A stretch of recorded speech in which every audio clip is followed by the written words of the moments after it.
Police বা প্রশাসনের চোখে ফাঁকি দিয়ে অনেকে বাল্য বিবাহ দিচ্ছে, আবার কোনো কোনো সময় নাবালক বা নাবালিকারা পালিয়ে লুকিয়ে বিয়ে করছে। ভাবছে একবার বিয়ে হয়ে গেলে আর কিছু করতে পারবে না প্রশাসন। তবে এই নিউজটি দেখুন, প্রশাসনকে ফাঁকি দিয়ে বিয়ে করলেও সন্তান নিতে গিয়ে ধরা পড়ল বাল্য বিবাহ। শুধু তাই নয়, নিজের স্ত্রীকে ধর্ষণের মামলায় গ্রেফতার হলেন স্বামী। নাবালিকা মা, পক্সো মামলায় গ্রেফতার স্বামী। নাবালিকাকে প্রেম করে বিয়ে, আবার পুতুল খেলার বয়সেই সন্তান নিতে গিয়ে ফ্যাসাতে পড়ল যুবক।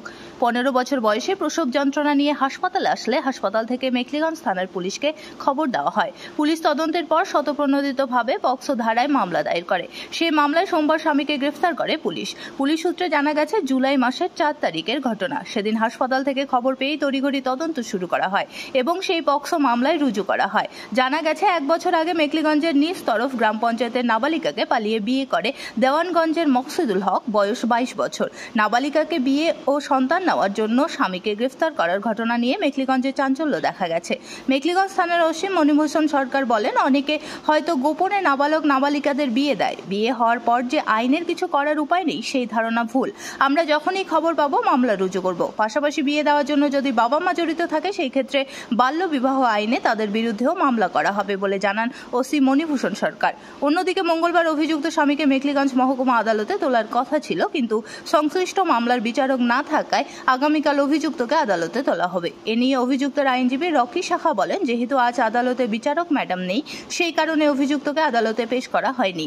তাই এ বিষয়ে কিছু মন্তব্য করতে পারছি না। কাল মাথাভাঙ্গা থেকে স্যার এলে কেসের ভিতরে প্রবেশ করে তারপর জানা যাবে। তবে শুনছি পক্সো আইনে একটি মামলা আছে। একই কথা বলেছে সরকারি আইনজীবীও। সরকারি আইনজীবী সুবল পাল বলেন, আগামীকাল কোর্টে তোলার পর যা বলার বলবো। এই ঘটনা থেকে শিক্ষা নিতে বললেন মেখলিগঞ্জ মহকুমা হাসপাতালের সুপার থেকে শুরু করে নাবালিকার বাড়ির এলাকার পঞ্চায়েত সদস্য। হাসপাতাল সুপার তাপস কুমার দাস বলেন, নাবালিকার সন্তান নিলে অনেক ঝুঁকি থাকে। এছাড়াও কম বয়সে বিয়ে দিলে পড়াশোনা থেকে শারীরিক বিভিন্ন সমস্যা হতে পারে।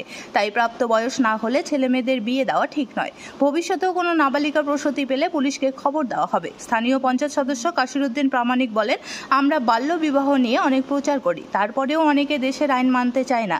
এটা দেখে শিখুক সকলেই।